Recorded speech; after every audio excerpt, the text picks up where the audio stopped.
My name is John Didi, professor of political science at the Community Colleges of Baltimore County and local political media analyst. Welcome to the Maryland State Politics and Government podcast on Substack. Today, I am talking with candidate for Congress for the 1st Congressional District, Dan Schwartz. Back to the show. Professor Didi, thank you so much for having me back. It's a pleasure to be back here with you today.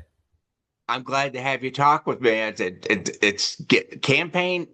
Everything's getting kind of probably excited a little bit. How is it going? It's going really well. I think we're really making progress every single day. And when I talk about progress, I don't just mean raising money that we need to take on Congressman Harris, which is certainly important, but I mean I'm just getting to spend my time meeting the most amazing people across this district, all across the 11 counties, people with expertise in so many different areas, so many different industries.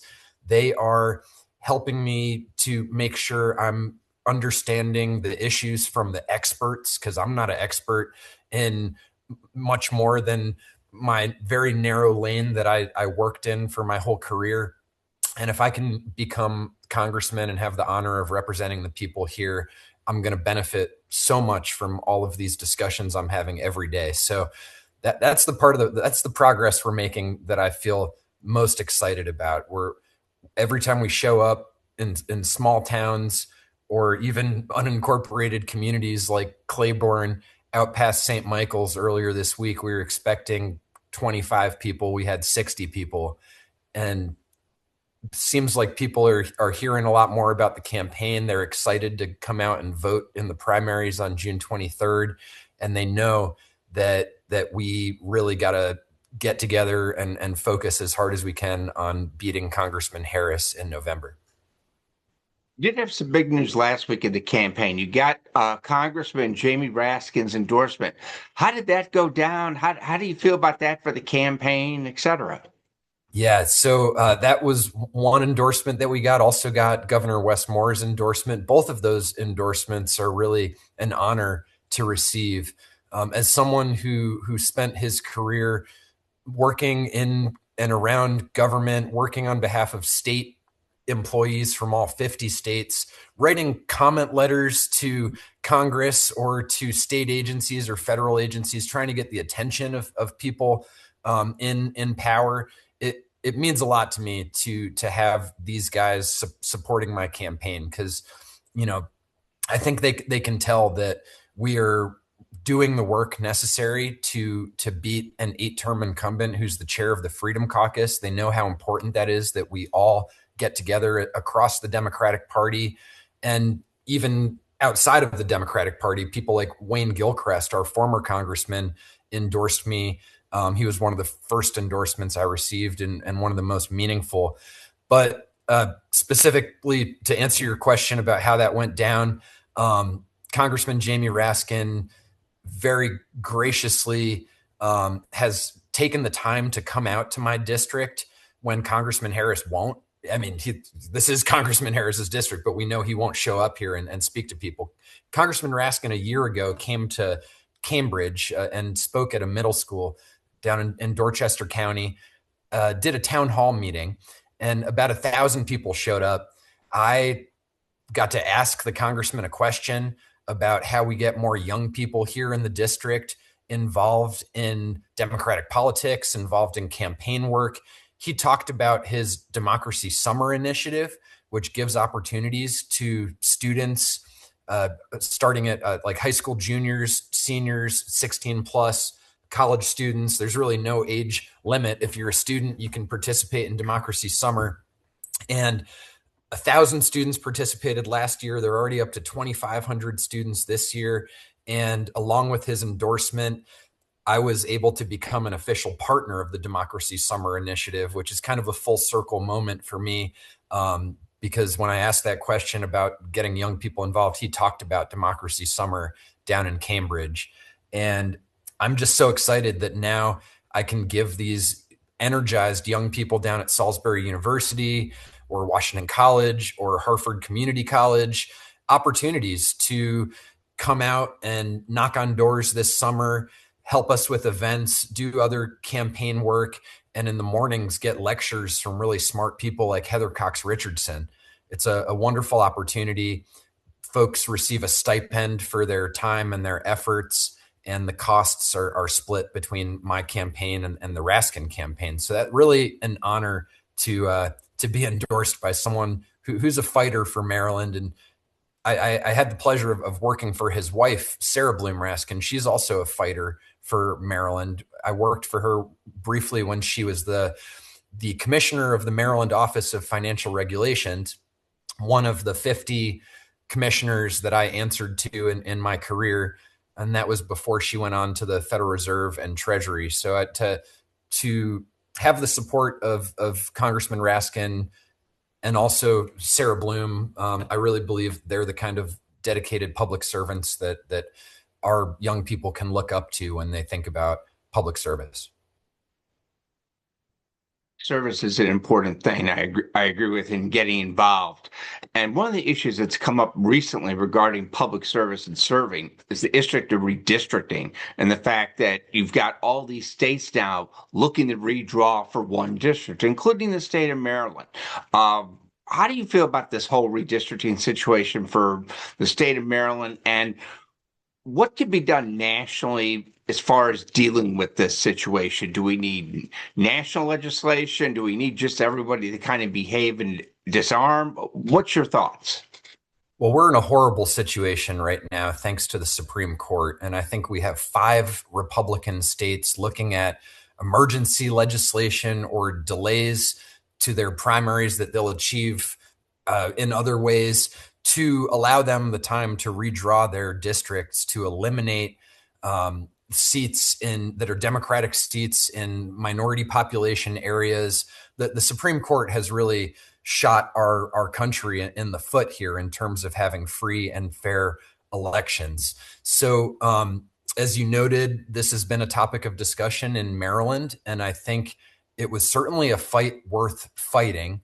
I say was because at this point, I do not believe there is enough time for the maps to be redrawn. Courts have held that once you get past a filing deadline, that there's no turning back. And I think the concerns that led to the redistricting discussion dying in Maryland were legal ones, which were really valid and pressing ones. We already have a ridiculously gerrymandered state of Maryland with 7 solidly blue seats and 1 red seat that has been a solid red seat, but I would argue it's not so solid anymore in that we can beat Congressman Harris regardless of what the lines are.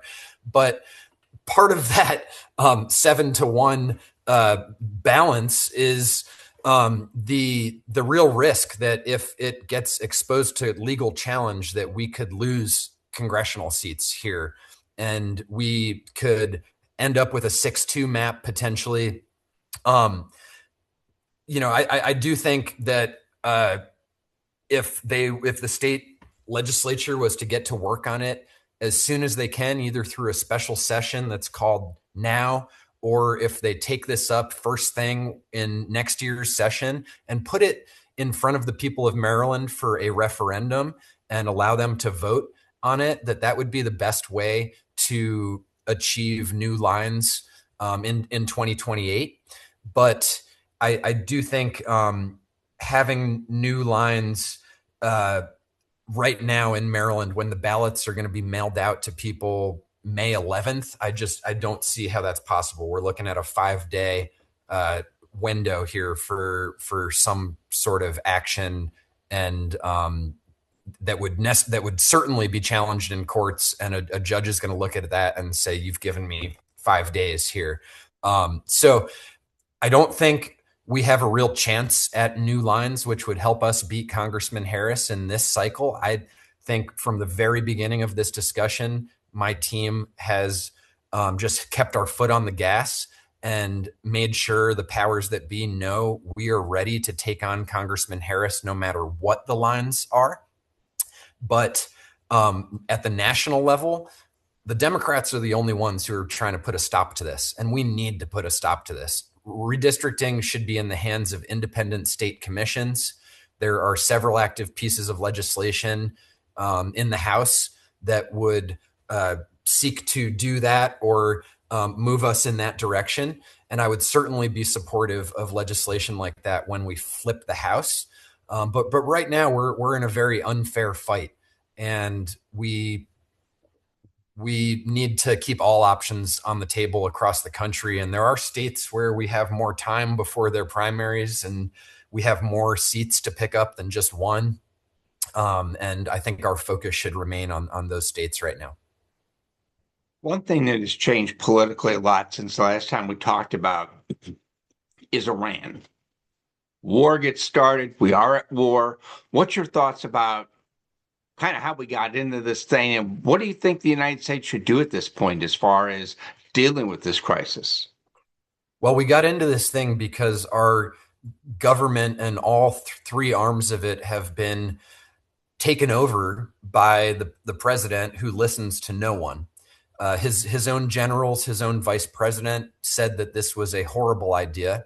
And he, I believe, thought that this could be some quick in and out action like the capture of Maduro in Venezuela was. But it certainly has not been a quick in and out action. We're approaching day 70 of this conflict, I believe, this illegal conflict, I will add, without congressional authorization. And the president does have limited authority to engage in conflicts without congressional authorization. That ends after 60 days. And now they're arguing that a ceasefire in place stops the clock. We all know there is no ceasefire in place. Iran is launching missiles at our ships in the Strait. They're launching attacks at oil and gas facilities in UAE and around the Middle East. And meanwhile, the president is trying to gaslight the American people into thinking that there's no real active conflict happening. This is a disaster for America, a disaster for the first congressional district. The war, just in its first week, cost $12 billion. We need that money here at home. The Pentagon came back. They asked for $200 billion to keep going, and they're going to ask for another $200 billion.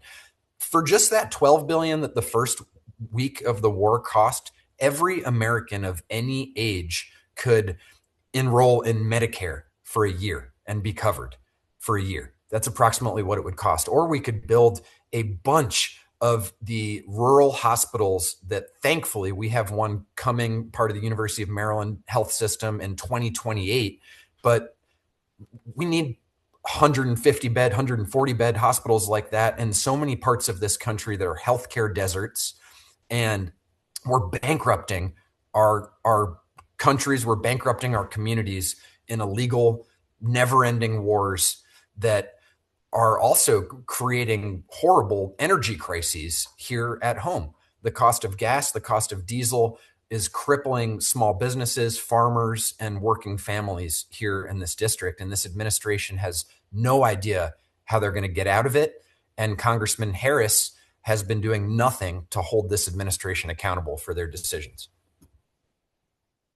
You talked about this war very passionately, and one of the things that people always forget about going to war, maybe the lesson of the Bush administration, is thinking about the guys who go to war.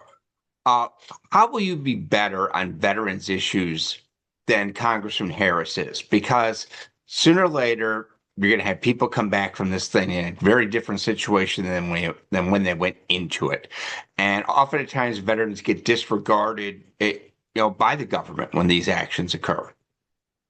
Congressman Harris should know better as a Navy veteran to be putting our troops in harm's way all across the Middle East, to be out there talking about how Pete Hegseth is doing such a great job, while meanwhile we have troops in Kuwait who had zero defense from drones that killed them and their fellow soldiers. Zero defense. This is disgraceful. Absolutely disgraceful. And to be sending our kids off to war while at the same time supporting Doug Collins, the head of the VA, and Pete Hegseth in their effort to slash resources available to veterans is a travesty. When folks sign up to go into our armed services, whether it's the Army, the Navy, the Marines, the Air Force, the Coast Guard, and they get deployed overseas to places that you and I and our families don't want to go, and they keep us safe, and they are sent into harm's way, we have signed a contract with those people that we will take care of them when they get home. And right now, we are not holding our end of that contract as the Trump administration, as Congressman Harris push to slash funding for the VA. They have fired hundreds of VA employees. Folks here that need resources from the VA are really struggling to get those resources. And they're trying to roll us back in time to before the PACT Act, which again speaks to the contract we signed with this people. This was, I believe, 2019. It essentially doubled the resources of the VA, required them to care for all sorts of veterans exposed to burn pits and other chemical irritants throughout their deployments. And here, the president comes in, he's inaugurated, he puts Doug Collins in power. These guys stop active cancer trials underway for veterans at the VA. They remove funding for veteran helplines. They even went after a foreclosure moratorium on veteran families. This is just disgusting, and there's no excuse for it. We have to do better. I do not want to be a candidate who's out there saying thank you for your service. That doesn't mean anything to anyone. I have to be a candidate that is actively advocating for the needs of our veterans. And like when the VA put forth a rule a month ago that was going to change how disability determinations are calculated and make them be based on how a veteran is doing under their medication and not under the underlying condition. And this was going to apply across mental health, cardiovascular, orthopedic. I have a guy on my team who served in Iraq, and he has PTSD. He told me he would rather go without his medication than have his disability determination adjusted downward. So this is terrible. And thankfully, the veterans community came out angry, and Doug Collins pulled that proposed rule, which was going to be an interim final rule going into effect immediately, off the books. So it does show that when we stand up to this administration, people like Congressman Harris, and when these groups come out in opposition to these things, that we can have some success here. But I'm really leaning on the veteran community that I have cultivated and built a veteran cohort group. It's co-chaired by Tony Principi, who led the Department of Veterans Affairs under George W. Bush. He's a Republican, a concerned conservative is the way he introduced himself to me. And I've also got 30-year retired Colonel Ed Barrett co-chairing this group. He's a Democrat. This is a bipartisan group.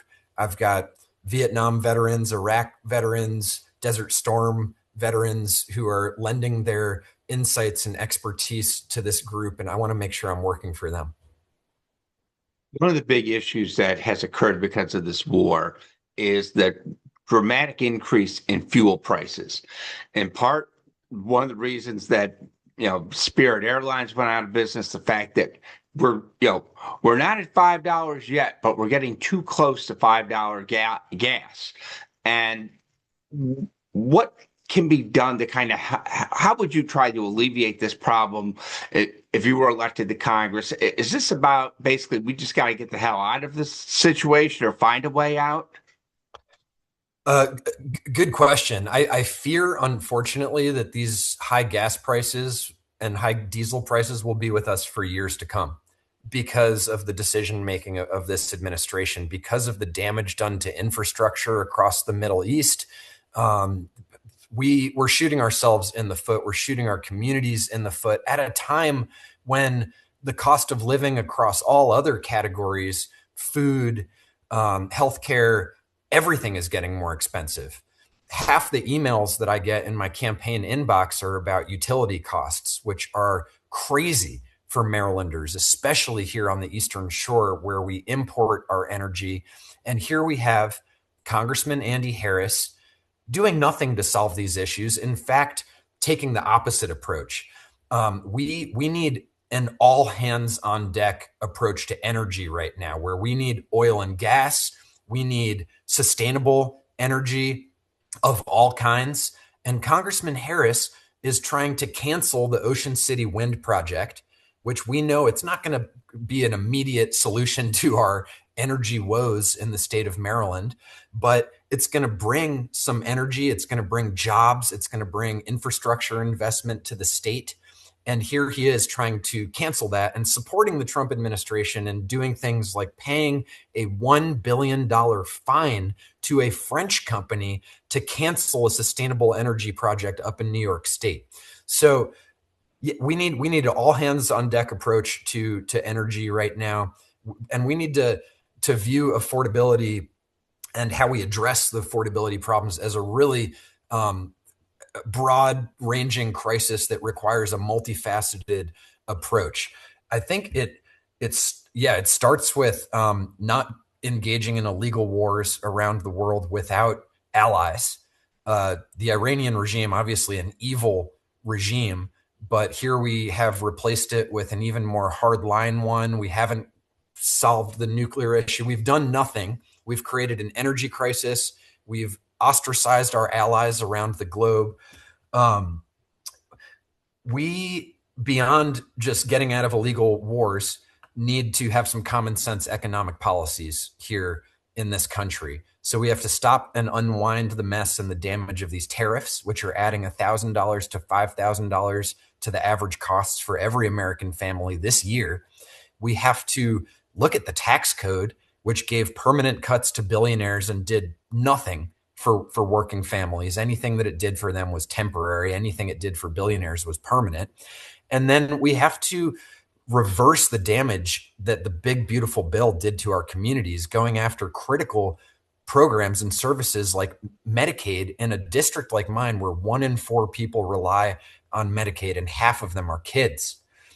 When you combine all of these economic policies with the gas and energy crisis that they're perpetuating, you're looking at a lot of middle-class families here in my district going into poverty under these economic policies.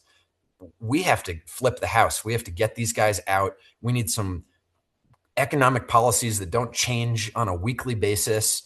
And we need to fix the tax code and put more money back into the pockets of Marylanders who are struggling here. Maryland's in a bad way with it's really expensive to live here. It's really hard to open a business here.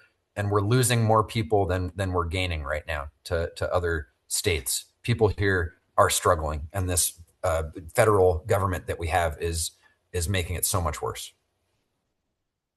If you win the primary, would you like to have a series of candidate forums, debates, whatever you want to call them, with Congressman Harris? Do you think he'd be receptive to this? What are you hoping down the road as far as with engagement with Andy Harris? I would love to debate Andy Harris, and I hope that he will show up at some of the many candidate forums that are hosted or would be hosted by groups like the League of Women Voters, who try every election cycle to host a debate.